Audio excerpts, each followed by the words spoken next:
Hi friends, market की बात with Faraz में आपका स्वागत है। आज है 23 सितंबर 2025। आज के एपिसोड में हम बात करेंगे इंडियन स्टॉक मार्केट के आज के परफॉर्मेंस की, किस तरह से सेंसेक्स और निफ्टी ने ट्रेड किया, किन सेक्टर्स में स्ट्रेंथ और वीकनेस देखने को मिली और कौन से ग्लोबल और डोमेस्टिक फैक्टर्स ने इन्वेस्टर्स का मूड बनाया या बिगाड़ा। उसके बाद हम डिटेल में डिस्कस करेंगे कल 24 सितंबर 2025 के लिए इंपॉर्टेंट ट्रिगर्स। आज के दिन इंडियन स्टॉक मार्केट एक और वीक सेशन लेकर आया। सेंसेक्स क्लोज हुआ 82,102 के आसपास, गिरावट रही लगभग 57 पॉइंट्स। निफ्टी 50 भी वीक रहा और बंद हुआ 25,169 पर, गिरावट रही 32 पॉइंट्स। ये लगभग तीसरा दिन था जब मार्केट निगेटिव में क्लोज हुआ।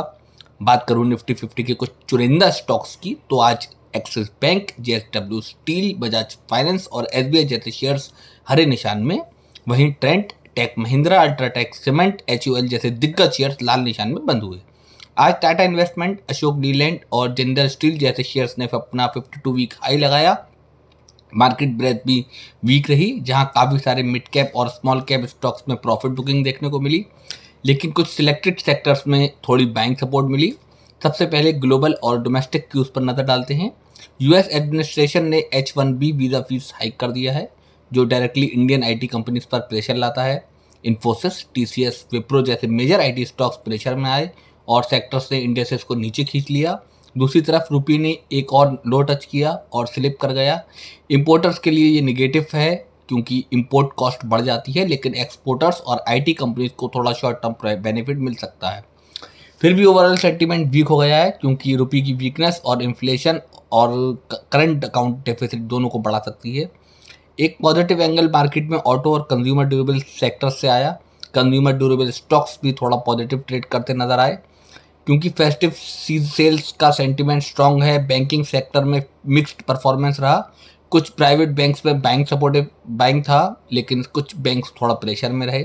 आज के ट्रेडिंग सेशन का एक बड़ा कंसर्न था फॉरेन पोर्टफोलियो इन्वेस्टर्स का आउटफ्लो। सितंबर के महीने में एफआईआई ने एक बड़ा अमाउंट इक्विटी से निकाल लिया है और साल भर के हिसाब से देखें तो एक बड़ा आउटफ्लो हो चुका है। ये लिक्विडिटी के लिए एक नेगेटिव सिग्नल है और मार्केट को वीक बनाता है। मार्केट ब्रेथ और वॉल्यूम एनालिसिस भी यही सिग्नल देते हैं कि बायर्स अभी कॉशियस मोड में हैं। अब बात करते हैं कल 24 सितंबर के लिए इम्पॉर्टेंट ट्रिगर्स की। सबसे पहले एक इम्पॉर्टेंट ऑब्जर्वेशन ये है कि 24 सितंबर एक पोटेंशियल रिवर्सल डेट मानी जा सकती है।